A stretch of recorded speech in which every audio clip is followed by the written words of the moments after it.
이럴 수가. 말도 안 돼. 우리 아들 준호는 분명 죽었는데. 46세 간병인 김미숙, 그녀는 지금 믿을 수 없는 광경을 목격하고 있었어요. 미숙의 손은 덜덜 떨리고 있었습니다. 방금 전까지만 해도 그녀는 평범한 간병 업무를 하고 있었거든요. 25세 남성 환자의 기저귀를 갈아주려고 바지를 내렸을 뿐이었어요.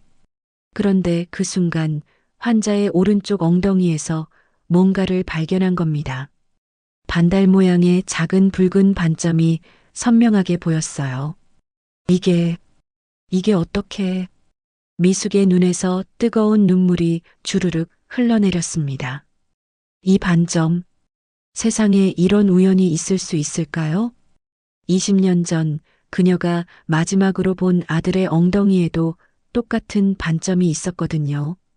정확히 같은 위치에, 정확히 같은 모양으로요. 준호야. 우리 준호야인 거야? 지금 미숙의 머릿속은 완전히 하얗게 변해버렸어요. 심장이 터질 것처럼 빨리 뛰고 있었죠. 그런데 잠깐, 이게 대체 어떻게 된 일일까요? 왜 미숙은 20년 만에 아들을 알아보게 된 걸까요? 그리고 이 젊은 남성은 왜 의식을 잃고 병상에 누워 있는 걸까요? 이 충격적인 순간이 어떻게 시작된 건지 처음부터 차근차근 들려드릴게요. 20년 전으로 돌아가 볼까요? 2004년 추운 겨울, 26살의 김미숙은 인생에서 가장 힘든 선택을 해야 했습니다. 준호야, 엄마가 꼭 데리러 올게. 조금만 기다려. 5살 아들 준호를 고아원 앞에 두고 떠나야 하는 순간이었어요. 1년 전 남편이 건설 현장 사고로 세상을 떠난 후 미숙은 정말 막막했거든요. 고아 출신인 미숙에게는 도움을 청할 가족도 없었어요. 보험금은 겨우 몇백만 원뿐이었고 5살 아이를 돌보면서 일할 곳을 찾기란 하늘의 별 따기였죠. 엄마 배고파? 5살 준호가 작은 목소리로 말했어요. 아이는 엄마가 왜 우는지, 왜 이런 낯선 곳에 와 있는지 알지 못했죠. 준호야, 엄마가 돈 많이 벌어서 곧 데리러 올게. 약속해. 미숙은 아들과 약속했어요. 1년, 길어야 2년이면 안정적인 일자리를 찾아서 반드시 데리러 오겠다고요. 하지만 세상 일이 그렇게 쉽지 않았죠. 미숙은 지방으로 가서 식당일, 청소일, 닥치는 대로 일했어요. 하루에 15시간씩 일하면서 푼돈을 모았습니다. 그렇게 1년이 지났어요. 드디어 미숙이 아들을 데리러 고아원을 찾아갔을 때, 뭐라고요? 화재가? 고아원 원장의 말을 들은 미숙은 그 자리에서 쓰러질 뻔했어요. 6개월 전에 고아원에 큰 화재가 났다는 거예요. 몇 명의 아이들이. 정말 안타깝게도. 원장의 말이 끝나기도 전에 미숙은 비명을 질렀습니다. 준호는요? 우리 준호는 어떻게 됐어요? 김준호 군도. 정말 죄송합니다. 그 말을 들은 순간 미숙의 세상은 완전히 무너져 버렸어요. 아들이 죽었다는 거였거든요. 실제로는 어떤 일이 일어났을까요? 화재 당시 준호는 다른 아이들과 함께 근처 병원으로 급히 후송됐어요. 다행히 생명에는 지장이 없었지만 연기를 많이 마셔서 의식을 잃은 상태였죠. 그런데 바로 그때 아이가 없어서 고민하던 부유한 부부가 나타난 거예요. 이 씨 부부는 병원에서 준호를 보자마자 입양을 결정했습니다. 법적 절차도 빠르게 진행됐어요. 고아원에서는 준호의 친모가 연락 두절 상태라고 했고 이 씨 부부는 정식으로 준호를 입양할 수 있었거든요. 하지만 고아원에서는 실수로 준호가 화재로 사망했다고 기록을 남겨버린 거예요. 그래서 미숙이 찾아왔을 때 그런 말을 하게 된 거죠. 이렇게 해서 미숙은 20년 동안 아들이 죽었다고 믿고 살게 되었어요. 매일 밤 자책과 죄책감에 시달리면서 말이죠. 내가 아들을 죽인 거야. 미숙은 자신을 용서할 수 없었어요. 생활이 힘들다고, 돈이 없다고 아들을 고아원에 맡겼다가 영영 잃어버린 거잖아요. 그 후로 미숙의 인생은 완전히 달라졌습니다. 다시는 가정을 꾸리지 않았어요. 오직 일에만 매달렸죠. 간병인이라는 직업을 선택한 것도 그 때문이었어요. 다른 사람을 돌보면서 조금이라도 죄책감을 덜어보고 싶었거든요. 20년이 흘렀어요. 이제 미숙은 46세가 되었고 베테랑 간병인으로 인정받고 있었습니다. 성실하고 꼼꼼한 일처리로 많은 가족들의 신뢰를 받고 있었죠. 그런 미숙에게 특별한 제안이 들어왔어요. 김미숙 씨, 이번 건은 조금 다른 케이스예요. 간병인 소개업체의 김 과장이 말했습니다. 25세 남성 환자인데 교통사고로 의식불명 상태거든요. 가족들이 간병을 원하시는데 보수가 다른 곳보다 조금 더 나올 거예요. 조금 더라는 말에 미숙의 눈이 번쩍했어요. 그 돈이면 노후 준비도 조금은 할 수 있을 것 같았거든요. 어떤 가정인지 물어봐도 될까요? 서울에 사시는 이 씨 부부예요. 사업을 하시는 분들이고 경제적으로는 여유가 있으신 분들이죠. 미숙은 그 일을 받아들이기로 했어요. 뭔가 특별한 운명의 손길이 자신을 이끌고 있다는 생각은 전혀 하지 못한 채로요. 2024년 10월 15일 아침, 미숙은 서울의 한 고급 주택가에 도착했어요. 와, 정말 대단한 집이네. 미숙은 감탄을 금치 못했어요. 깔끔하게 정돈된 정원, 고급스러운 외관. 20년간 간병인으로 일해오면서 여러 부유한 집을 가봤지만 이 정도 규모는 처음이었거든요.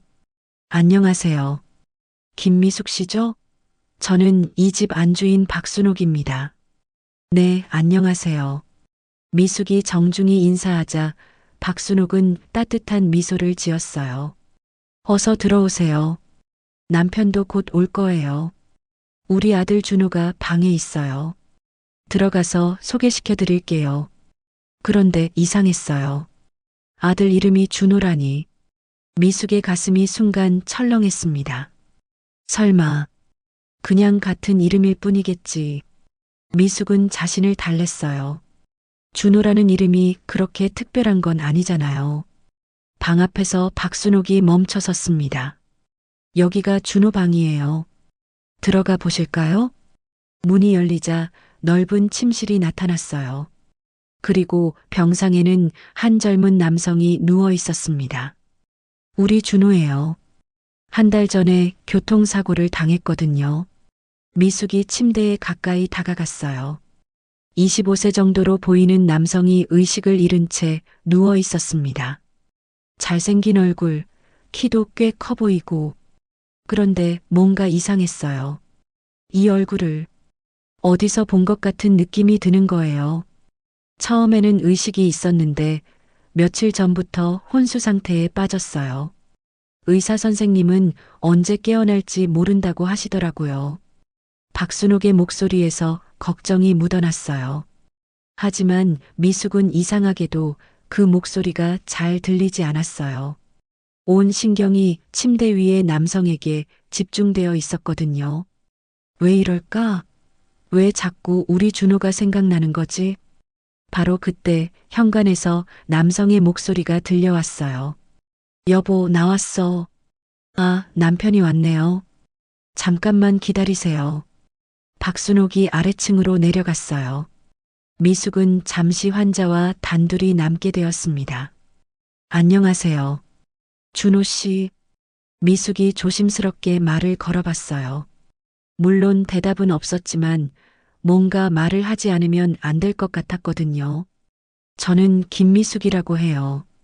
앞으로 준호 씨를 돌봐드릴 간병인이에요. 그때 미숙의 눈에 눈물이 맺혔어요. 왜일까요? 이 낯선 환자를 보는데 자꾸 가슴이 미어지는 거예요. 20년 전 우리 준호도 지금 살아있다면 이 정도 나이겠구나. 미숙은 환자의 손을 살짝 잡아봤어요. 따뜻했습니다. 그리고 뭔가 익숙한 느낌이 들었어요. 발걸음 소리가 들리자 미숙은 재빨리 손을 놓았습니다. 박순옥과 함께 40대 중반의 남성이 들어왔어요. 안녕하세요. 저는 이 집 주인 이태민입니다. 네, 안녕하세요. 김미숙입니다. 이태민은 인사를 마치고 아들을 내려다봤어요. 그런데 미숙은 이상한 걸 발견했습니다. 이태민의 얼굴에서 진짜 아버지의 걱정이나 슬픔이 느껴지지 않는 거예요. 오히려 뭔가 귀찮아하는 것 같은 표정이었어요. 김미숙 씨, 우리 준호 상태가 어떤지 아시죠? 의식이 전혀 없는 상태거든요. 네, 들었습니다. 24시간 간병을 부탁드리고 싶어요. 저희 부부는 사업 때문에 바빠서 직접 돌보기가 힘들거든요. 이태민의 말투가 묘하게 차가웠어요. 아들이 혼수 상태에 빠져 있는데도 사업 얘기를 먼저 하다니. 혹시 다른 병원으로 옮기실 계획은 없으신가요? 더 좋은 치료를 받을 수 있는. 미숙이 조심스럽게 물어봤어요. 하지만 이태민과 박순옥의 반응이 이상했습니다. 아니요. 여기 병원에서 충분히 잘해주고 있어요. 박순옥이 단호하게 말했어요. 그런데 그 표정에서 뭔가 숨기고 있다는 느낌이 들었어요. 그럼 제가 어떤 일들을 해드리면 될까요?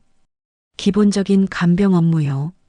식사 도움, 약물 투여, 위생 관리. 특별한 건 없어요. 이태민이 대답했는데 왜인지 서둘러 대화를 끝내려는 것 같았어요.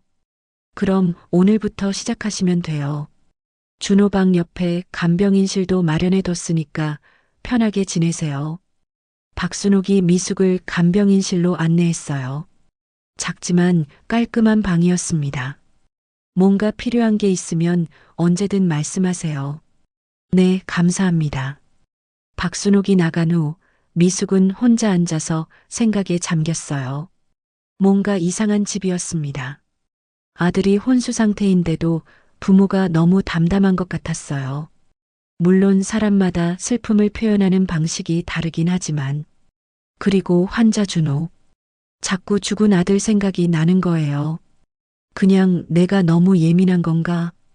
미숙은 고개를 저었어요. 일에 집중해야 했습니다. 저녁이 되자 미숙은 본격적인 간병을 시작했어요. 준호의 상태를 체크하고 약을 먹이고 몸을 닦아줬습니다.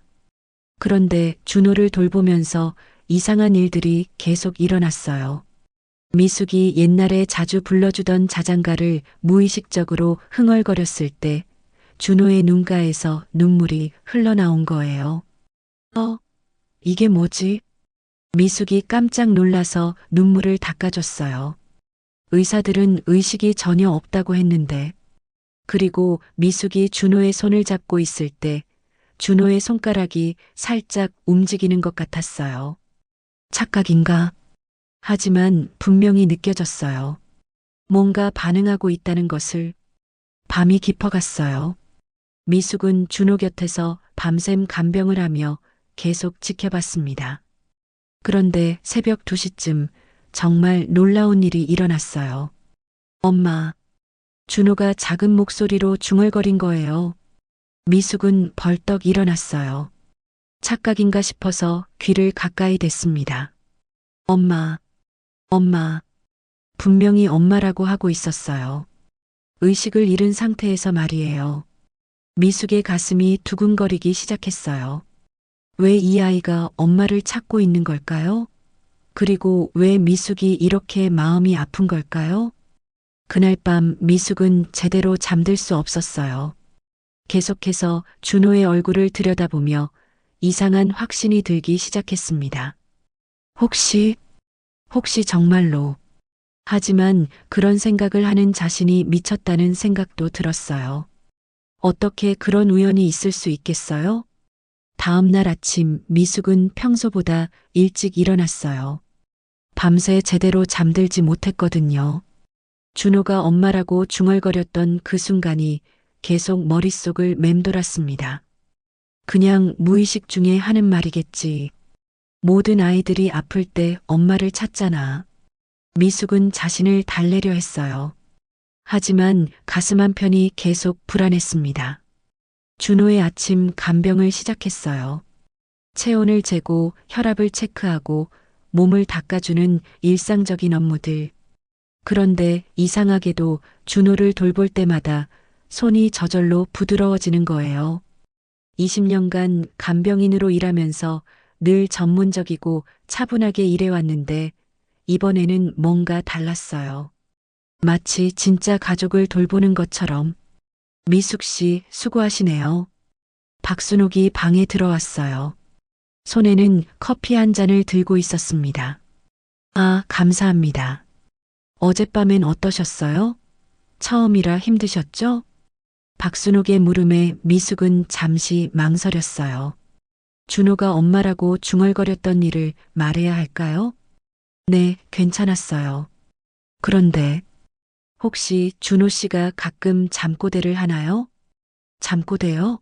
아니요, 의식이 없는 상태라서. 박순옥이 의아한 표정을 지었어요. 어젯밤에 작은 소리로 뭔가 중얼거리는 것 같아서요. 그래요? 그럴 리가. 혹시 착각이신 건 아닐까요? 박순옥의 반응이 좀 이상했어요. 아들이 의식을 보인다면 기뻐해야 할 텐데 오히려 당황하는 것 같았거든요. 아, 그럴 수도 있겠네요. 제가 너무 예민했나 봐요. 미숙이 얼른 넘어갔어요. 뭔가 더 말하면 안 될 것 같다는 직감이 들었거든요. 박순옥이 나간 후 미숙은 혼자서 준호를 돌보기 시작했어요. 그런데 또 이상한 일이 일어났습니다. 미숙이 준호의 이마를 만져주며 작은 목소리로 말을 걸었어요. 준호야, 아픈 곳 없지? 이모가 잘 돌봐줄게. 그 순간 준호의 손가락이 분명히 움직였어요. 이번엔 착각이 아니었습니다. 미숙이 깜짝 놀라서 준호의 손을 자세히 들여다봤어요. 하지만 다시는 움직이지 않았습니다. 분명히 움직였는데 미숙의 가슴이 두근거렸어요. 혹시 준호가 깨어나는 걸까요? 점심시간이 되자 이태민이 회사에서 돌아왔어요. 미숙은 준호의 반응에 대해 말씀드려야 할지 고민했습니다. 이태민 씨, 혹시 잠깐 말씀드릴 게 있어서요. 네, 뭔가요? 준호 씨가 가끔 작은 반응을 보이는 것 같아서요. 손가락이 움직인다거나. 그런데 이태민의 표정이 확 변했어요. 반응이요? 그럴 리가요. 의사가 분명히 의식이 없다고 했는데. 저도 놀랐는데 분명히 봤거든요. 착각이실 거예요. 간병인분들이 가끔 그런 착각을 하시거든요. 이태민이 단호하게 말했어요. 그런데 왜 이렇게 부정적인 반응을 보이는 걸까요? 아들이 회복되고 있다면 기뻐해야 할 텐데. 혹시 다른 병원에서 정밀 검사를 한 번 더? 아니요, 그럴 필요 없어요. 이태민이 미숙의 말을 자르며 말했어요. 현재 병원에서 충분히 잘 치료받고 있어요. 김미숙 씨는 그냥 간병에만 집중해 주세요. 이상했어요. 정말 이상했습니다. 아들의 상태에 대해 왜 이렇게 무관심한 걸까요? 저녁이 되자 미숙은 또 다른 이상한 일을 목격했어요. 이태민과 박순옥이 거실에서 나누는 대화를 우연히 들었거든요. 여보, 그 간병인 뭔가 이상하지 않아? 왜?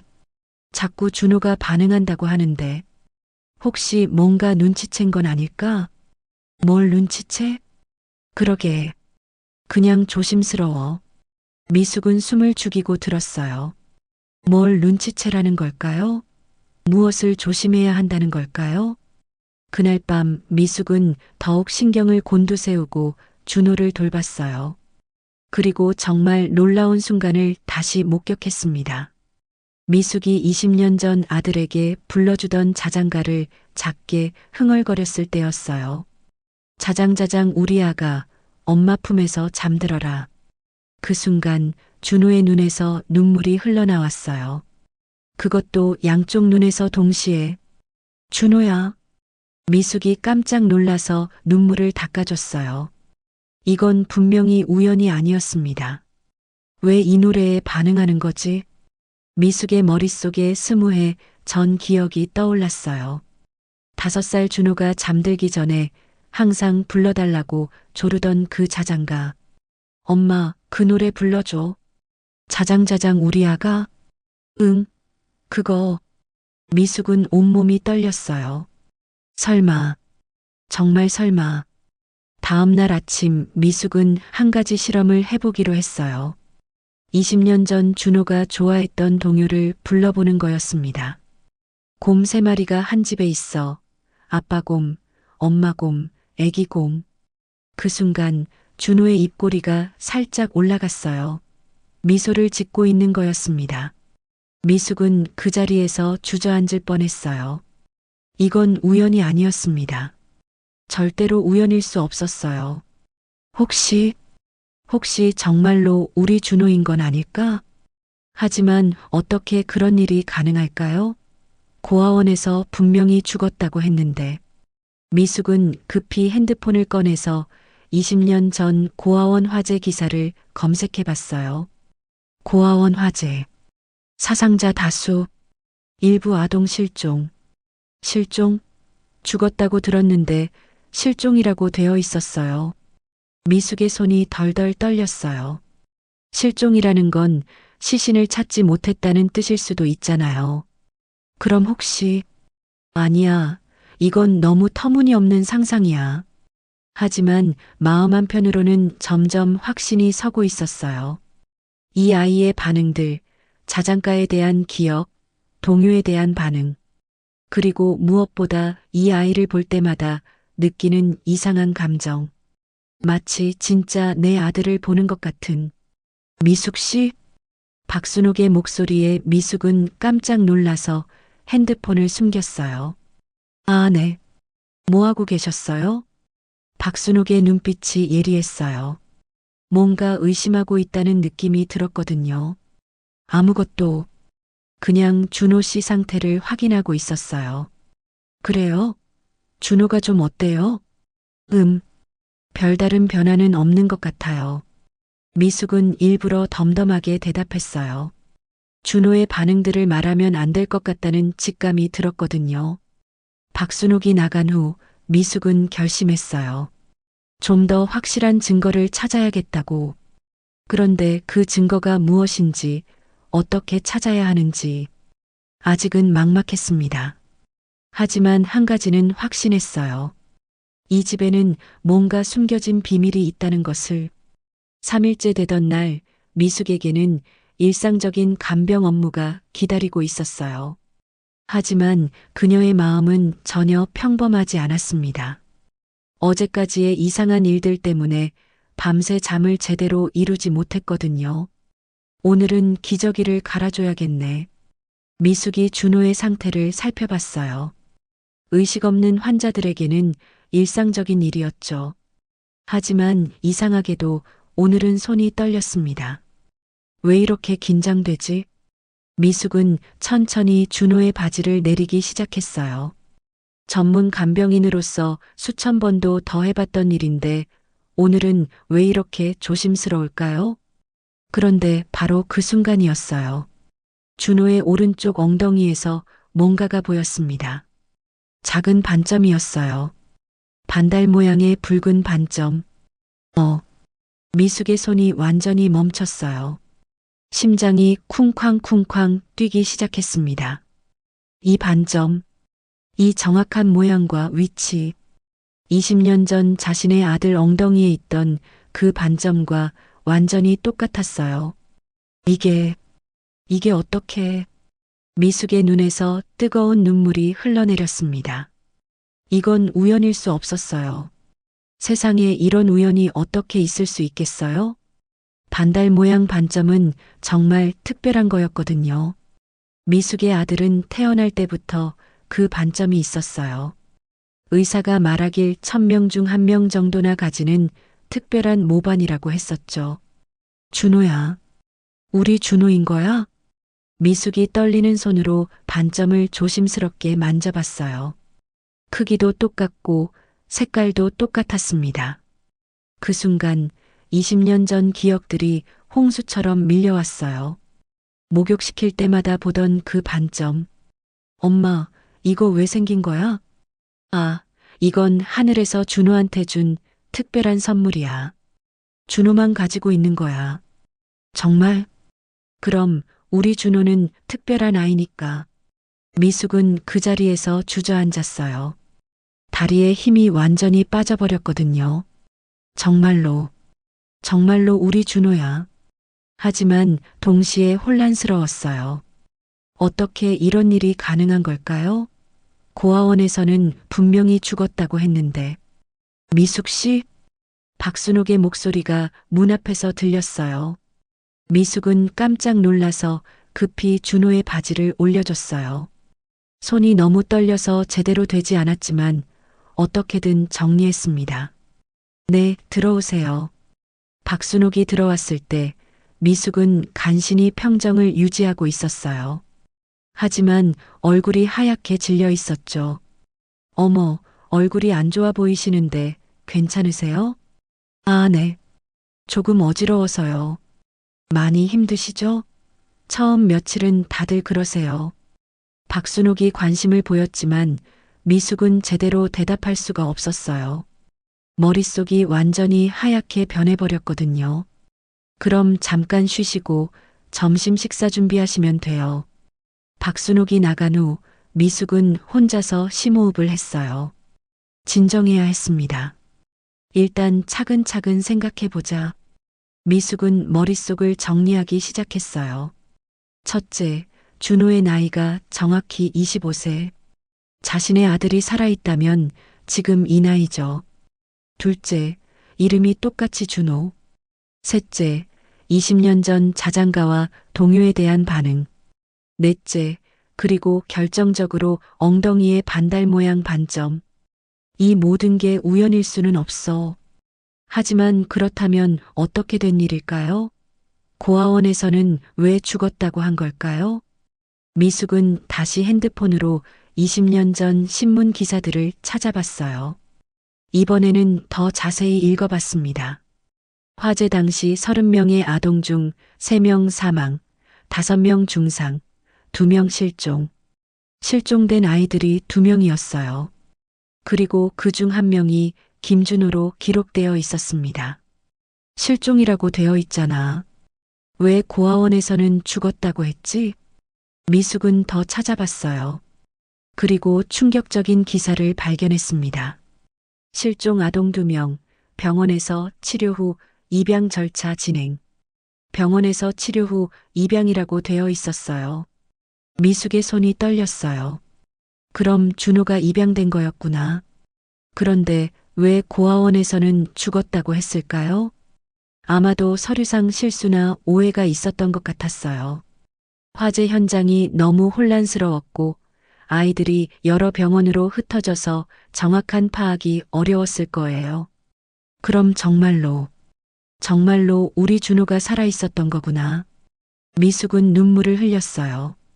20년 동안 자신을 괴롭혔던 죄책감, 아들을 죽게 만들었다는 자책감, 그 모든 게 잘못된 거였어요. 하지만 동시에 새로운 의문이 생겼습니다. 준호를 입양한 이 가족, 이태민과 박순옥, 왜 이렇게 준호에 대해 무관심한 걸까요? 진짜 부모라면 아들이 교통사고를 당했을 때 더 적극적으로 치료를 받게 해야 하는데, 그리고 준호가 의식을 보인다고 할 때도 왜 그렇게 부정적인 반응을 보였을까요? 뭔가 이상해. 미숙은 점점 확신을 갖게 되었어요. 이 집에 뭔가 숨겨진 비밀이 있다는 것을. 점심시간이 되자 이태민이 집에 왔어요. 미숙은 떨리는 마음으로 그를 맞았습니다. 안녕하세요. 네, 고생하시네요. 준호 상태는 어때요? 이태민이 물었지만 미숙은 이상한 걸 발견했어요. 이태민의 눈에서 진짜 걱정이 느껴지지 않는 거예요. 별다른 변화는 없어요. 그래요? 그럼 됐고. 이태민이 마치 안도하는 것 같았어요. 왜 아들이 나아지지 않는 걸 다행스러워하는 걸까요? 혹시 준호 씨 어릴 때 사진 같은 거 볼 수 있을까요? 환자분을 더 잘 이해하면 간병에 도움이 될 것 같아서요. 미숙이 조심스럽게 물어봤어요. 사진요? 별로 없어요. 준호가 사진 찍는 걸 싫어해서.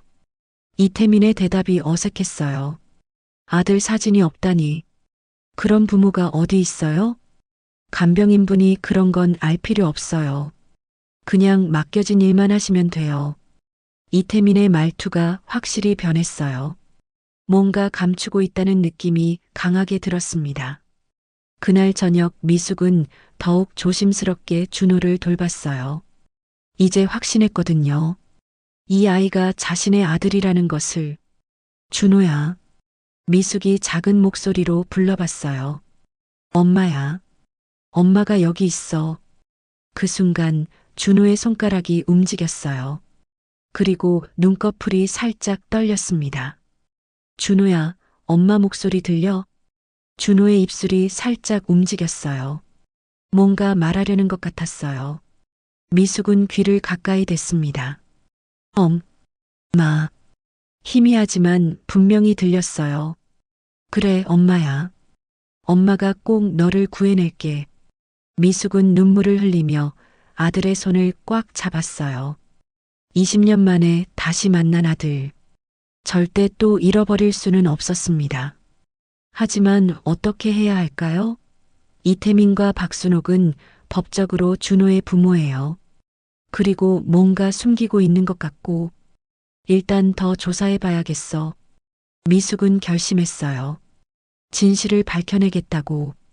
미숙이 준호가 자신의 아들임을 확신한 지 이틀이 지났어요. 하지만 그 확신이 클수록 새로운 의문들이 생겨났습니다. 가장 큰 의문은 이태민과 박순옥의 행동이었어요. 20년간 키운 아들이 교통사고를 당했는데도 너무 담담한 거예요. 아니, 담담한 정도가 아니라 오히려 무관심해 보였습니다. 뭔가 숨기고 있는 게 분명해.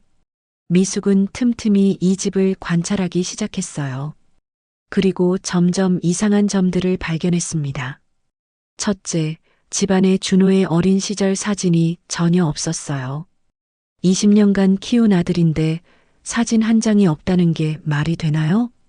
둘째, 준호 방에는 개인적인 물건들이 거의 없었어요. 마치 호텔 방처럼 깔끔하고 차가웠습니다. 셋째, 이태민과 박순옥이 준호에 대해 이야기할 때 어색한 부분들이 많았어요. 진짜 부모라면 알 법한 것들을 모르는 경우가 있었거든요. 준호가 어떤 음식을 좋아하는지 아세요? 미숙이 박순옥에게 물어봤을 때였어요. 음식요? 글쎄, 뭐든 잘 먹었어요. 특별히 좋아하는 건 없었나요? 아이들은 보통 좋아하는 메뉴가 있잖아요. 그게 잘 기억이 안 나네요. 20년간 키운 아들의 취향을 기억 못 한다고요? 이상했어요. 정말 이상했습니다. 그런데 더 충격적인 일이 기다리고 있었어요. 어느 날 밤 미숙이 화장실에 가려고 복도를 지나는데 이태민과 박순옥의 대화가 들렸거든요. 여보, 보험회사에서 언제 나온다고 했어? 한 달 정도 더 기다려야 한대. 확실한 진단서가 필요하다고 하더라고. 그럼 그때까지는? 응, 그때까지는 이 상태를 유지해야 해. 미숙은 숨을 죽이고 들었어요. 보험회사? 진단서? 무슨 얘기인 걸까요? 근데 그 간병인 좀 이상하지 않아? 자꾸 준호한테 관심이 많더라. 나도 느꼈어. 뭔가 수상해. 혹시 눈치챈 건 아닐까? 뭘 눈치채? 설마 그런 일이. 이태민과 박순옥의 목소리가 점점 작아졌어요. 하지만 미숙은 충분히 들었습니다. 눈치챈다는 게 뭘까? 뭘 숨기고 있는 거지? 미숙의 가슴이 두근거렸어요. 분명히 이 집에는 큰 비밀이 있었습니다. 다음 날 미숙은 기회를 봐서 집안을 좀 더 자세히 살펴보기로 했어요. 이태민과 박순옥이 모두 외출한 사이에 말이죠. 잠깐 준호 씨 방 청소를 해드릴게요. 미숙은 핑계를 대고 준호 방을 꼼꼼히 살펴봤어요. 서랍을 열어보고 옷장도 확인해 봤습니다. 그런데 정말 이상했어요. 25살 남성의 방치고는 너무 텅 비어 있었거든요. 개인적인 물건이라고는 몇 벌의 옷과 기본적인 생활용품뿐. 20년간 여기서 살았다면 추억이 담긴 물건들이 있어야 하는데 미숙이 책상 서랍을 열었을 때 작은 봉투 하나를 발견했어요. 안에는 병원 서류들이 들어 있었습니다. 교통사고 진단서, 뇌손상 소견, 장기간 치료 필요. 그런데 이상한 점이 있었어요. 사고 날짜가 한 달 전이라고 되어 있는데 진단서 발급 날짜는 사고 이전이었거든요. 이게 뭐지? 미숙이 자세히 보니 더 이상했어요. 진단서에 적힌 환자 이름은 분명히 이준호인데 아래쪽에 작은 글씨로 다른 내용이 적혀 있었어요. 보험금 청구용 서류, 사고 조작. 미숙은 그 자리에서 얼어붙었어요. 사고 조작이라고요? 설마 이 사고가 일부러 낸 거야? 미숙의 머릿속이 하얗게 변했어요. 만약 이태민과 박순옥이 보험금을 노리고 준호를. 그 순간 현관문이 열리는 소리가 들렸어요. 다녀왔어요. 박순옥의 목소리였어요. 미숙은 급히 서류를 다시 봉투에 넣고 서랍을 닫았습니다. 미숙 씨, 어디 계세요? 네, 여기 있어요. 미숙이 대답했지만 목소리가 떨렸어요. 방금 발견한 내용 때문에 정신이 없었거든요. 박순옥이 방에 들어왔을 때 미숙은 간신히 평정을 유지하고 있었어요. 뭐 하고 계셨어요? 청소를 좀 하고 있었어요. 아, 고마워요. 그런데 얼굴이 좀 안 좋아 보이시는데. 박순옥의 눈빛이 예리했어요. 뭔가 의심하고 있다는 느낌이 들었습니다. 아, 조금 피곤해서요. 그러세요? 그럼 좀 쉬세요. 박순옥이 나간 후 미숙은 혼란스러웠어요. 방금 본 서류가 진짜라면 준호의 사고는 의도적으로 일어난 거였어요. 왜 그런 짓을 했을까? 보험금 때문일까요? 하지만 이태민과 박순옥은 충분히 부유해 보였는데 아니면 다른 이유가 있는 걸까요? 그날 저녁 미숙은 더욱 조심스럽게 행동했어요. 이태민과 박순옥을 의심하고 있다는 걸 들키면 안 되니까요. 미숙 씨, 준호 상태가 어때요? 이태민이 물었을 때 미숙은 최대한 자연스럽게 대답했어요. 네, 안정적이에요. 혹시 이상한 반응 같은 건 없었죠? 아니요, 별다른 변화는 없어요. 미숙은 거짓말을 했어요. 사실 준호는 계속해서 미숙의 목소리에 반응하고 있었거든요. 하지만 이태민과 박순옥에게 말할 수는 없었어요. 이 사람들이 정말 준호를 해친 거라면 미숙은 소름이 돋았어요. 20년간 키운 아들을 보험금 때문에 해치다니. 그런 일이 정말 가능한 걸까요? 밤이 깊어지자 미숙은 준호와 단둘이 남게 되었어요. 이때가 가장 안전한 시간이었습니다. 준호야, 엄마야. 미숙이 작은 목소리로 말했어요. 엄마가 모든 걸 알아냈어. 이 사람들이 너한테 나쁜 짓을 했다는 것도. 준호의 눈꺼풀이 떨렸어요. 마치 듣고 있다는 듯이. 걱정하지 마. 엄마가 꼭 너를 구해낼게. 절대 이 사람들한테 당하지 않을 거야. 미숙은 아들의 손을 꽉 잡았어요. 20년 만에 찾은 아들을 또 잃을 수는 없었습니다. 하지만 어떻게 해야 할까요?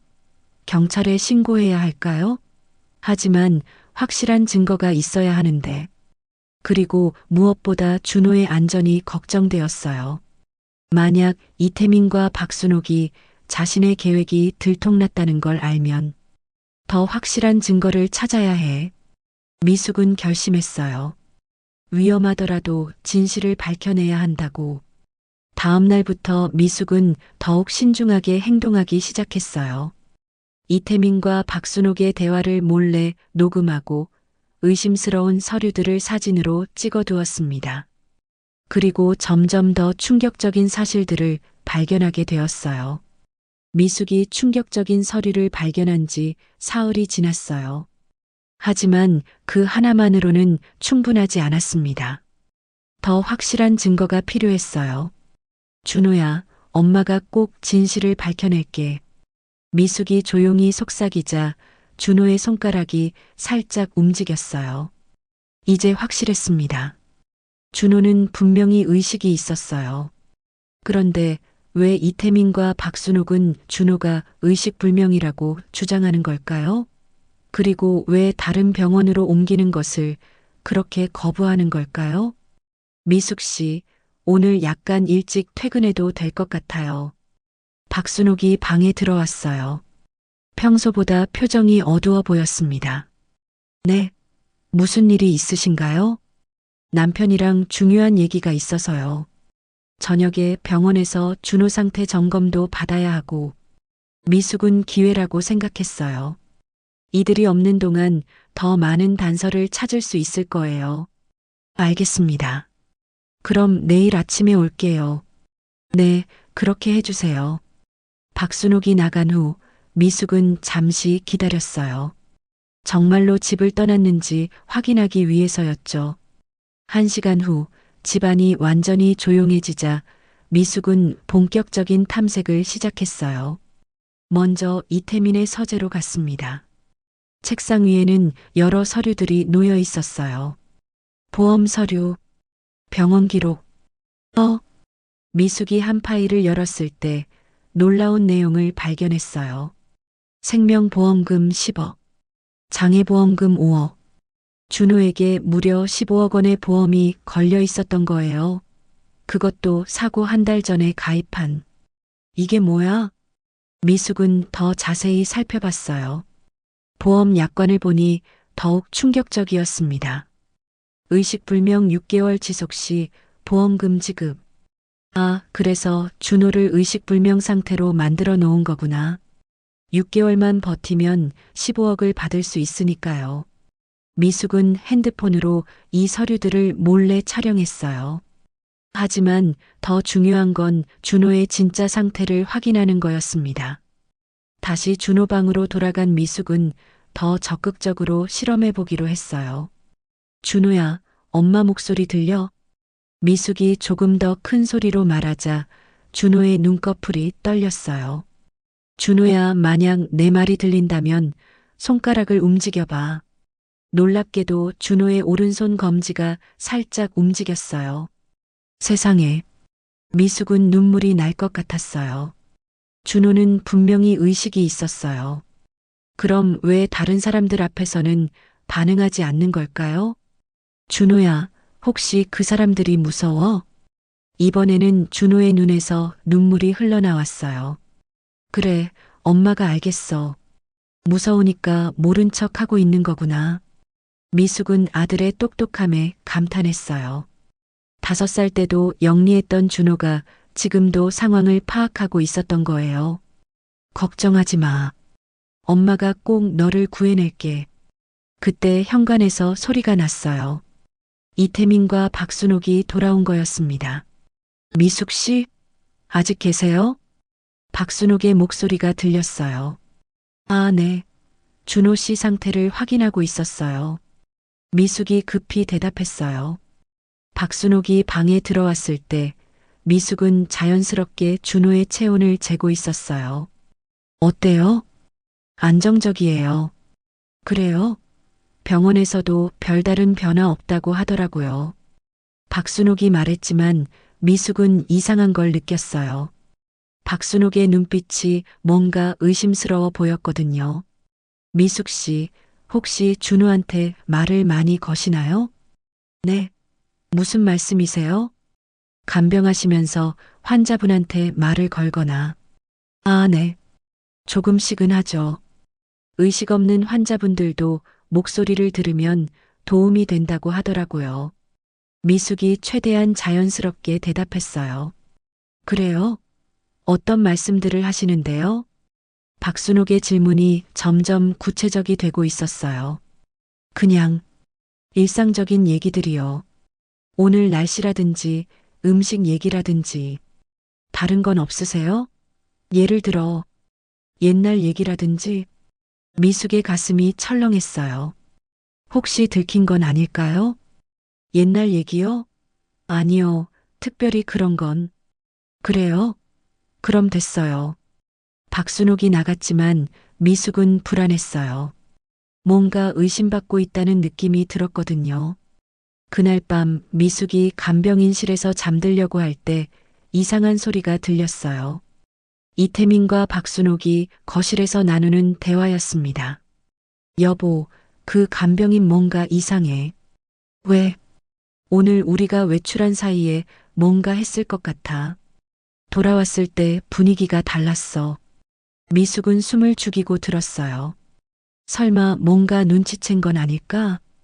아직은 확실하지 않지만 좀 더 지켜봐야겠어. 조심해야겠어. 만약 계획이 들통나면 그런 일은 없을 거야. 하지만 혹시 모르니까 CCTV를 더 설치하자. CCTV요? 응, 준호 방에도 하나 더 달고. 미숙은 소름이 돋았어요. CCTV를 더 설치한다고요? 그럼 준호와의 대화도 들킬 수 있잖아요. 다음 날 아침 미숙은 더욱 조심스럽게 행동했어요. 하지만 동시에 더 적극적으로 증거를 모아야 한다고 생각했습니다. 점심시간에 이태민이 외출한 사이 미숙은 박순옥에게 자연스럽게 물어봤어요. 박순옥 씨, 준호 씨 어릴 때는 어떤 아이였어요? 어릴 때요? 박순옥이 잠시 당황하는 것 같았어요. 내 성격이라든지, 좋아하는 것들이라든지, 조용한 편이었어요. 말도 별로 안 하고, 좋아하는 음식은 뭐였어요? 음식이요? 글쎄, 잘 기억이 안 나네요. 이상했어요. 20년간 키운 아들의 취향을 기억 못 한다고요? 혹시 친구들은 많았나요? 친구요? 아니요. 별로 사귀지 않았어요. 학교 성적은 어땠어요? 그것도 보통이었어요. 박순옥의 대답들이 너무 애매했어요. 마치 준호에 대해 잘 모르는 것 같았습니다. 그때 미숙은 확신했어요. 뭔가 숨기고 있다는 것을. 혹시 준호 씨 어릴 때 사진 같은 거 볼 수 있을까요? 사진이요? 왜요? 박순옥의 반응이 예민했어요. 그냥 어떤 아이였는지 궁금해서요. 사진은 별로 없어요. 준호가 사진 찍는 걸 싫어해서. 또 거짓말이었어요. 어떤 아이가 20년 동안 사진을 한 장도 안 찍어요? 그날 저녁 미숙은 결정적인 증거를 하나 더 발견했어요. 이태민의 서재에서 통화 기록을 찾았거든요. 병원장님, 진단서 조작건은 어떻게 되고 있나요? 네, 의식불명으로 계속 유지해 주세요. 6개월만 더. 보험회사에서 의심하면 어떻게 하죠? 괜찮습니다. 저희가 처리하겠습니다. 미숙은 이 통화 내용도 녹음했어요. 이제 확실한 증거가 생겼습니다. 하지만 문제는 준호의 안전이었어요. 이들이 자신의 계획이 들통났다는 걸 알면 준호에게 어떤 해를 가할지 모르니까요. 더 조심스럽게 행동해야겠어. 미숙은 다짐했어요. 아직 결정적인 순간은 아니라고. 미숙이 결정적인 증거들을 모은 지 이틀이 지났어요. 하지만 상황은 점점 더 위험해지고 있었습니다. 이태민과 박순옥의 의심이 날로 커지고 있었거든요. 그날 아침 미숙이 준호의 상태를 확인하고 있을 때 박순옥이 들어왔어요. 평소와는 다른 점이 있었습니다. 손에 작은 카메라를 들고 있었거든요. 미숙 씨, 혹시 괜찮으시면 오늘부터 이걸 설치하려고 해요. 박순옥이 카메라를 흔들어 보였어요. 미숙의 심장이 쿵 떨어졌습니다. 보안을 좀 더 강화하려고요. 요즘 세상이 워낙 무서우니까요. 박순옥의 말은 그럴듯했지만 미숙은 진짜 이유를 알고 있었어요.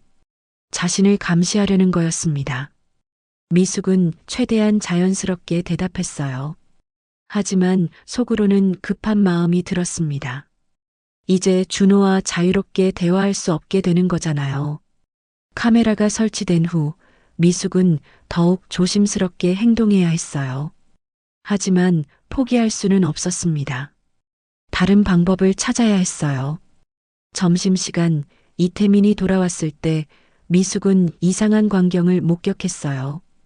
이태민이 준호 방에 들어가서 뭔가를 속삭이고 있었거든요. 준호야, 너도 알지? 내가 어떤 상황인지. 계속 조용히 있어야 해. 알겠지? 미숙은 복도에서 몰래 들었어요. 이태민의 목소리에는 위협이 묻어 있었습니다. 만약 이상한 행동하면 너도 알겠지만 우리가 어떤 사람들인지. 이태민이 방에서 나온 후 미숙은 전율했어요. 준호를 협박하고 있었던 거예요. 그래서 준호가 다른 사람들 앞에서는 반응하지 않았던 거구나. 오후가 되자 박순옥이 미숙을 부르더군요. 거실에서 차를 마시며 이야기하자고 했어요.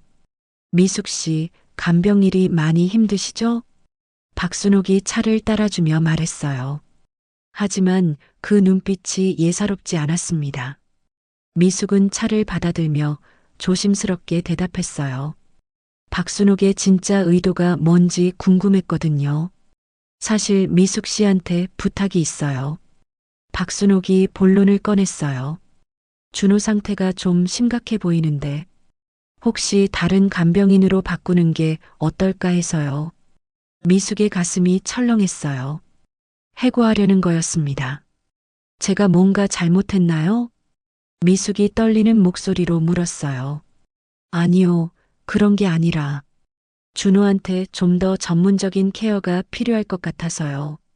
박순옥의 변명은 그럴듯했지만 미숙은 진짜 이유를 알고 있었어요. 자신이 너무 많은 걸 알게 되었다고 판단한 거였죠. 제가 더 노력하겠습니다. 준호 씨를 정말 잘 돌봐드리고 싶어요. 미숙이 간절하게 말했어요. 지금 떠날 수는 없었거든요. 박순옥은 잠시 망설이는 것 같았어요. 그리고 이상한 미소를 지었습니다. 그렇게 말씀하시니 한 가지 제안이 있어요. 박순옥이 몸을 앞으로 기울였어요. 내일부터는 24시간이 아니라 낮 시간만 와주세요. 밤에는 저희가 직접 돌볼게요. 미숙은 당황했어요. 밤 시간이 없어지면 준호와 제대로 된 소통을 할 수 없잖아요. 왜 갑자기? 준호 상태가 밤에 더 불안정해지는 것 같아서요. 저희가 직접 보는 게 나을 것 같아요. 박순옥의 설명은 말이 안 되었어요. 의식불명 환자가 밤에만 불안정해진다고요? 하지만 미숙은 거부할 수 없었어요. 아예 쫓겨나는 것보다는 낮에라도 올 수 있는 게 나으니까요. 그날 저녁 미숙은 마지막으로 준호와 단둘이 시간을 가졌어요. 내일부터는 이런 기회가 없을 테니까요. 준호야, 엄마가 꼭 방법을 찾을게. 미숙이 아들의 손을 꽉 잡으며 속삭였어요. 준호의 눈에서 눈물이 흘러나왔어요. 마치 엄마와 헤어지기 싫다는 듯이. 울지 마. 엄마가 포기하지 않을게. 절대 너를 또 잃지 않을 거야. 미숙도 눈물을 흘렸어요. 20년 만에 다시 만난 아들을 또 잃을 수는 없었거든요. 그때 복도에서 발걸음 소리가 들렸어요. 누군가 오고 있었습니다. 미숙은 급히 눈물을 닦고 자연스러운 척했어요. 이태민이 방 안을 들여다보더군요. 미숙 씨, 오늘이 마지막 밤이죠? 이태민의 말투에는 안도감이 묻어 있었어요. 미숙은 고개만 끄덕였어요. 말하면 목소리가 떨릴 것 같았거든요. 내일부터는 9시에 와서 6시에 가시면 돼요. 이태민이 시간까지 정확히 못 박았어요. 그날 밤 미숙은 잠들 수 없었어요. 계속해서 다음 계획을 생각했습니다. 어떻게 하면 준호를 구할 수 있을까요?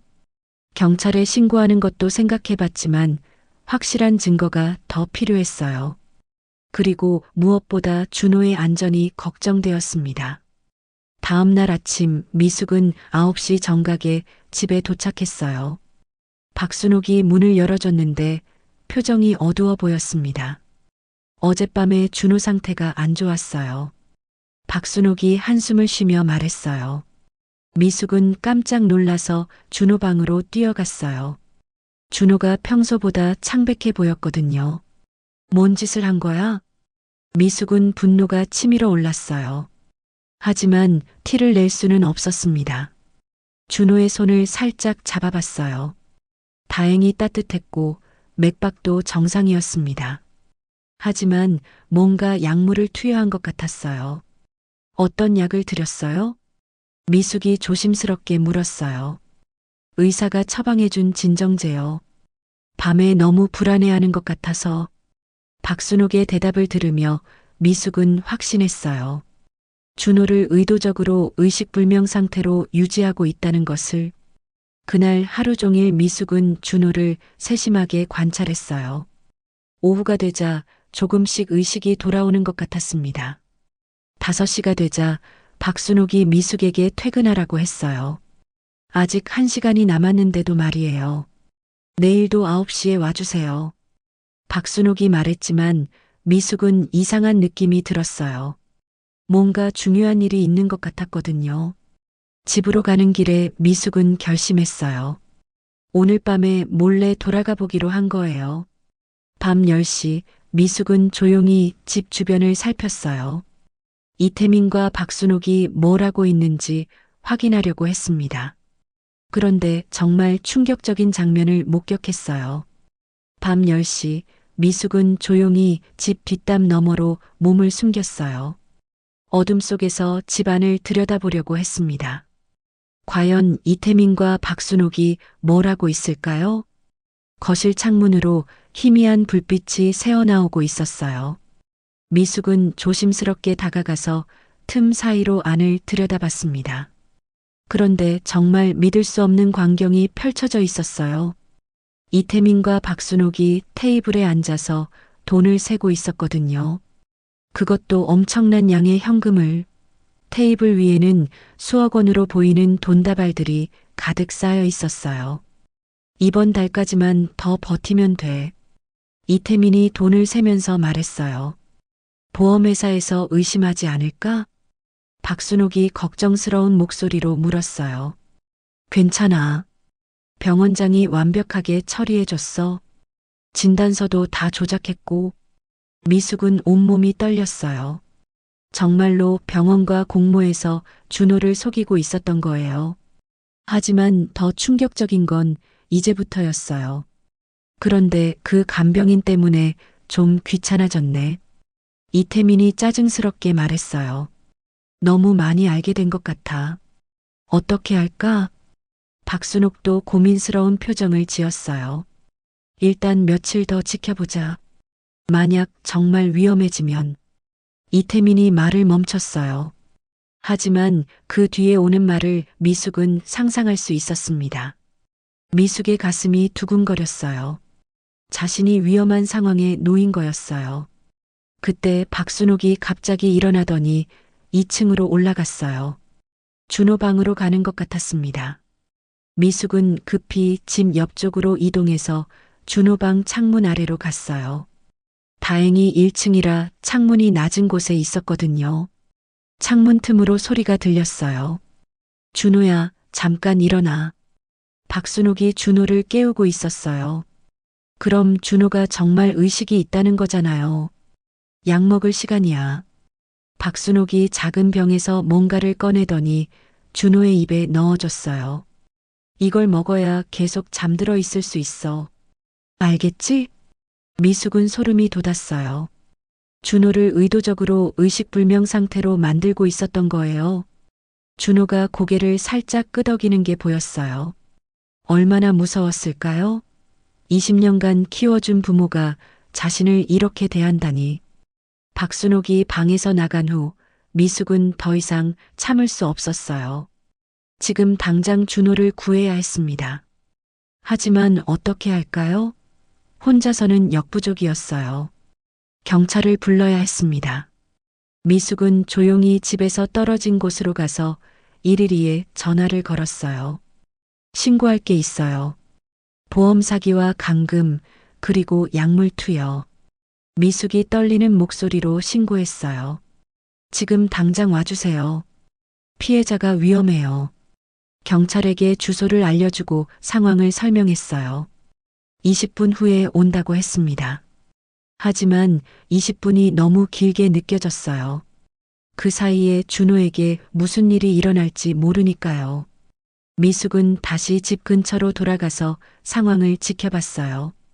이태민과 박순옥은 여전히 거실에서 돈을 정리하고 있었어요. 마치 내일 어디론가 떠날 준비를 하는 것 같았습니다. 내일 아침에 계좌로 옮기자. 이태민이 말했어요. 그리고 준호는 계획대로 해야지. 더 이상 위험을 감수할 수 없어. 미숙은 그 말을 듣고 온몸이 얼어붙었어요. 준호에게 무슨 일을 저지르려는 걸까요? 바로 그때였어요. 멀리서 사이렌 소리가 들려왔습니다. 경찰이 오고 있었어요. 이태민과 박순옥도 그 소리를 들었는지 깜짝 놀라더군요. 뭐야? 경찰차 소리 아니야? 박순옥이 창문으로 달려가서 밖을 내다봤어요. 정말 경찰이야. 어떻게 된 거지? 이태민도 당황해서 박순옥 옆으로 갔어요. 누가 신고한 거야? 설마 그 간병인이? 두 사람이 서로를 바라보며 얼굴이 하얗게 질렸어요. 어떻게 하지? 증거들을 다 치워야 해. 박순옥이 급히 테이블 위에 돈을 가방에 넣기 시작했어요. 하지만 이미 늦었어요. 경찰차가 집 앞에 멈췄거든요. 미숙은 경찰들에게 달려가서 상황을 설명했어요. 저기 안에 제 아들이 감금되어 있어요. 그리고 보험 사기도 벌이고 있고요. 경찰들이 집으로 들어가자 이태민과 박순옥은 완전히 당황했어요. 잠깐만요. 무슨 일이에요? 이태민이 억지로 평정을 유지하려고 했어요. 보험 사기와 감금, 약물 투여 혐의로 수사하겠습니다. 경찰이 영장을 보여주며 말했어요. 미숙은 경찰들과 함께 준호 방으로 올라갔어요. 준호는 침대에 누워 있었지만 눈을 뜨고 있었어요. 준호야. 미숙이 아들에게 달려갔어요. 준호가 미숙을 보더니 눈에서 눈물을 흘렸어요. 그리고 입술을 움직여서 뭔가 말하려고 했습니다. 엄마. 작지만 분명한 목소리였어요. 경찰들도 모두 들었습니다. 의식이 있잖아요. 의식불명이 아니네요. 경찰이 놀라서 말했어요. 바로 그때 이태민과 박순옥이 방으로 들어왔어요. 준호가 말하는 모습을 보고 얼굴이 하얗게 질렸습니다. 이게 어떻게 된 거예요? 준호가 의식이 있다고요? 박순옥이 연기하며 놀란 척했어요. 하지만 경찰들은 이미 모든 걸 파악하고 있었어요. 증거는 충분합니다. 체포하겠습니다. 경찰이 수갑을 꺼내자 이태민과 박순옥은 더 이상 버틸 수 없었어요. 아니에요. 우리는 그냥 그만하세요. 모든 증거가 있어요. 미숙이 준호의 손을 꽉 잡으며 말했어요. 이제 안전해. 엄마가 너를 구했어.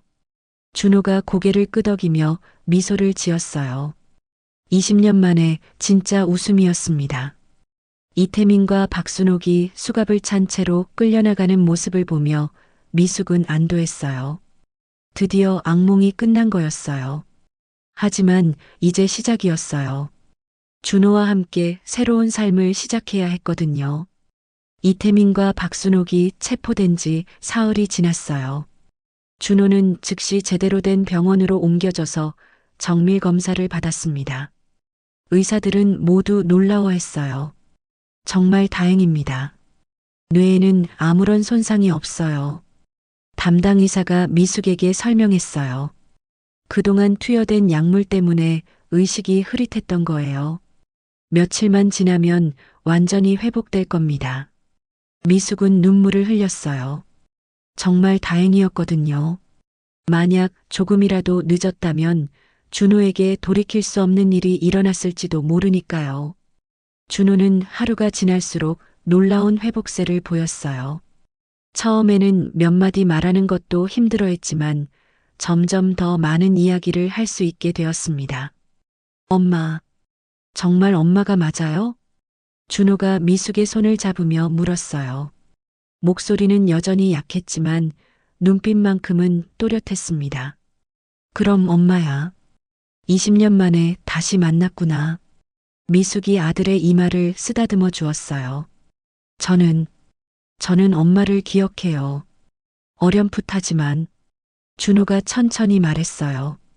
5살 때까지의 기억이 있어요. 엄마가 불러주던 자장가도 기억하고 미숙의 가슴이 뭉클했어요. 준호가 정말로 자신을 기억하고 있었던 거예요. 그때 왜 저를 두고 가셨어요? 준호의 질문에 미숙은 할 말을 잃었어요. 어떻게 설명해야 할까요? 준호야, 엄마가 정말 어쩔 수 없었어. 아빠가 돌아가시고 돈도 없고. 미숙이 눈물을 흘리며 20년 전 이야기를 들려줬어요. 얼마나 힘들었는지, 얼마나 후회했는지. 엄마도 준호가 죽었다고 생각했어. 고아원에서 그렇게 말했거든. 20년 동안 엄마가 얼마나 자책했는지 몰라.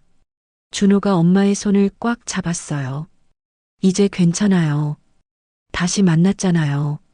준호의 따뜻한 말에 미숙은 더욱 눈물을 쏟았어요. 며칠 후 경찰서에서 연락이 왔어요.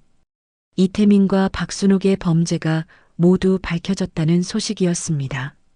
보험 사기 15억 원, 감금 약물 투여, 병원과의 공모. 형사가 설명해 줬어요. 이들은 준호 씨를 입양한 직후부터 계획을 세웠던 것 같습니다. 20년간 키우면서도 결국 돈만 생각했던 거죠. 미숙은 분노가 치밀어 올랐어요. 어떻게 그런 끔찍한 일을 할 수 있을까요? 형량은 어떻게 될까요? 최소 10년은 넘을 것 같습니다. 여러 죄목이 겹쳐 있어서요. 형사의 말을 듣고 미숙은 조금 안심했어요. 적어도 당분간은 이들 때문에 걱정할 필요가 없을 테니까요. 일주일 후 준호는 퇴원할 수 있게 되었어요. 하지만 문제가 있었습니다. 갈 곳이 없었거든요. 미숙은 작은 원룸에서 혼자 살고 있었는데 준호까지 함께 살기에는 너무 좁았어요. 그리고 준호에게는 재활치료도 필요했습니다. 일단 우리 집으로 와. 좁지만 함께 지내자. 미숙이 준호에게 말했어요. 엄마, 저 때문에 불편하시지 않을까요? 준호가 걱정스럽게 물었어요. 무슨 소리야? 20년 만에 만난 아들인데 뭐가 불편해? 미숙은 정말 행복했어요. 아들과 함께 살 수 있다는 것만으로도 충분했거든요. 준호와 함께 미숙의 작은 집에 도착했을 때 준호는 조금 당황스러워했어요. 20년간 살던 넓은 집과는 너무 달랐거든요. 하지만 금세 적응했어요. 엄마와 함께라면 어디든 상관없었거든요. 엄마, 제가 요리 좀 할게요. 준호가 부엌으로 가더니 간단한 음식을 만들기 시작했어요. 어머, 우리 준호가 요리도 할 줄 아네? 미숙이 신기해하며 물었어요. 네, 이태민 씨 집에서 혼자 있을 때 자주 해먹었어요. 준호의 말을 들으며 미숙은 가슴이 아팠어요. 얼마나 외로웠을까요? 이제는 엄마가 해줄게. 아니에요. 제가 하는 걸 좋아해요. 준호가 웃으며 말했어요. 정말 오랜만에 보는 환한 웃음이었습니다. 그날 저녁 모자는 함께 준호가 만든 저녁을 먹었어요. 맛은 정말 좋았습니다. 준호야, 앞으로 뭐 하고 싶어? 미숙이 물었어요. 아직 잘 모르겠어요. 일단 몸부터 완전히 회복하고 싶어요. 준호가 신중하게 대답했어요. 그래, 천천히 생각해보자. 엄마가 도와줄게.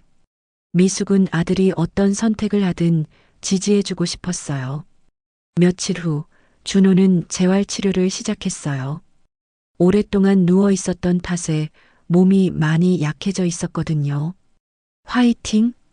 미숙이 응원하며 준호를 병원에 데려다 줬어요. 준호는 정말 열심히 재활치료를 받았어요. 하루하루 조금씩 나아지는 자신의 모습에 희망을 느꼈습니다. 한 달이 지나자 준호는 거의 정상적인 생활이 가능해졌어요. 걷는 것도 자연스러워지고 체력도 많이 회복되었습니다. 엄마, 저 이제 일을 찾아보려고 해요. 준호가 어느 날 말했어요. 벌써? 좀 더 쉬어도 되는데. 아니에요. 이제 엄마를 도와드리고 싶어요. 준호의 눈빛이 결연했어요. 미숙은 아들의 의지를 꺾고 싶지 않았어요. 하지만 걱정도 되었습니다. 그럼 천천히 찾아보자. 급할 것 없어. 네, 엄마. 그날 밤 준호는 미숙에게 물었어요. 엄마, 20년 동안 어떻게 사셨어요? 미숙은 자신의 지난 20년을 이야기해 줬어요. 간병인으로 일하며 힘들게 살아온 이야기들. 정말 고생 많으셨네요. 준호가 엄마의 손을 잡으며 말했어요. 이제는 제가 엄마를 돌봐드릴게요. 우리 아들이 이렇게 컸구나. 미숙은 정말 자랑스러웠어요. 20년 만에 만난 아들이 이렇게 훌륭하게 자라있다니. 그날 밤 두 사람은 오랫동안 이야기를 나눴어요. 지난 20년간 못다한 이야기들을 나누며 서로를 더 깊이 알아갔습니다. 미숙은 행복했어요. 비록 늦었지만 아들과 함께할 수 있게 되었으니까요. 이제 정말 새로운 시작이었습니다. 준호가 퇴원한 지 2달이 지났어요. 이제 몸도 많이 회복되었고 정신적으로도 안정을 찾아가고 있었습니다. 하지만 미숙과 준호에게는 중요한 일이 남아 있었어요. 바로 이태민과 박순옥을 상대로 한 민사소송이었습니다. 변호사님, 승산이 있을까요? 미숙이 법무법인에서 변호사와 상담하며 물었어요. 충분히 있습니다. 증거가 너무 명확해요. 변호사가 자신 있게 말했어요. 20년간의 감금, 약물 투여, 보험 사기 시도. 이 정도면 상당한 배상금을 받을 수 있을 겁니다. 준호도 옆에서 고개를 끄덕였어요. 드디어 정의를 실현할 수 있는 기회였거든요. 소송은 생각보다 빠르게 진행되었어요. 워낙 증거가 확실했기 때문이었죠. 경찰 수사 과정에서 나온 녹음 파일, 조작된 진단서, 약물 투여 기록들. 이태민과 박순옥은 감옥에서 변호사를 통해 합의를 제안해 왔어요. 하지만 미숙은 거절했습니다. 끝까지 가겠어요. 이런 일이 다시는 일어나지 않도록 해야 해요. 미숙의 의지는 확고했어요. 6개월 후 드디어 판결이 났어요. 법원은 이태민과 박순옥에게 총 8억 원의 손해배상금을 지급하라고 판결했습니다. 8억 원이요? 미숙이 믿을 수 없다는 표정으로 물었어요. 네, 정신적 피해, 일실수입, 치료비 등을 모두 합산한 금액입니다. 변호사가 설명해 줬어요. 하지만 문제가 있었어요. 이태민과 박순옥이 돈을 줄 리 없었거든요. 강제 집행을 신청하겠습니다.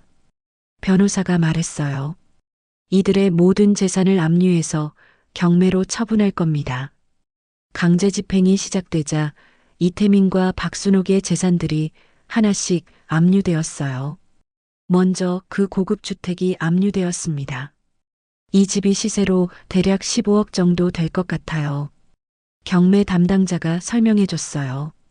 차량들과 예금까지 합치면 배상금은 충분히 나올 겁니다. 몇 달 후 경매가 모두 끝났어요. 결과는 놀라웠습니다. 총 12억 원의 배상금을 받을 수 있게 된 거예요. 이렇게 많은 돈을 받게 될 줄 몰랐어요. 준호가 놀라며 말했어요. 이제 정말 새로운 시작을 할 수 있겠네요. 미숙도 감격했어요. 20년간의 고생이 마침내 보상받는 순간이었거든요. 첫 번째로 한 일은 집을 구하는 거였어요. 더 이상 좁은 원룸에서 지낼 필요가 없었거든요. 엄마, 여기 어때요? 준호가 깔끔한 2층 주택을 가리키며 말했어요. 너무 크지 않을까? 아니에요. 우리가 20년 만에 만난 걸 생각하면 이 정도는 괜찮죠. 미숙은 준호의 말에 웃음을 지었어요. 정말 오랜만에 마음 편히 웃을 수 있었습니다. 새 집으로 이사한 후 미숙은 간병인 일을 그만두기로 했어요. 이제 더 이상 힘든 일을 할 필요가 없었거든요. 엄마, 저도 이제 제대로 된 일자리를 찾아보려고 해요. 준호가 말했어요. 급할 거 없어. 천천히 내가 정말 하고 싶은 일을 찾아보자. 감사해요, 엄마. 몇 주 후 준호는 작은 카페에서 일을 시작했어요. 사장님이 준호의 사연을 듣고 흔쾌히 받아주었거든요. 처음엔 아르바이트부터 시작하지만 열심히 하면 매니저까지 올라갈 수 있어요. 사장님이 격려해 주었어요. 준호는 정말 열심히 일했어요. 고객들도 준호의 친절함을 좋아했습니다. 20년간 힘든 시간을 보낸 만큼 사람들을 더 잘 이해할 수 있었거든요. 한편 미숙은 집에서 작은 반찬 가게를 시작했어요. 20년간 간병인으로 일하며 배운 요리 실력을 활용한 거였죠. 엄마 반찬이 정말 맛있어요. 동네 주민들이 칭찬해 주었어요. 어디서 배우셨어요? 그냥 오랫동안 혼자 살면서 배웠어요. 미숙은 겸손하게 대답했어요. 어느 날 저녁 준호가 일을 마치고 집에 왔을 때 미숙이 특별한 음식을 준비해 두었어요. 오늘이 뭔 날이에요? 준호가 물었어요. 우리가 다시 만난 지 1년이 되는 날이야. 미숙이 환하게 웃으며 말했어요. 정말요? 벌써 1년이나 됐나요? 그렇구나. 정말 빨리 지나갔네. 두 사람은 함께 앉아서 조촐한 기념 저녁을 먹었어요. 비록 소박했지만 정말 따뜻한 시간이었습니다. 엄마, 저 정말 행복해요. 준호가 진심으로 말했어요. 20년 동안 진짜 가족이 뭔지 몰랐는데 이제 알겠어요. 우리 준호도 엄마를 정말 행복하게 해줘. 미숙도 눈물을 글썽이며 대답했어요. 그날 밤 미숙은 20년 전을 떠올려 봤어요. 5살 준호를 고아원에 맡겨야 했던 그 절망적인 순간들. 하지만 이제는 달랐어요. 모든 아픔이 지나갔고 새로운 행복이 시작되었거든요.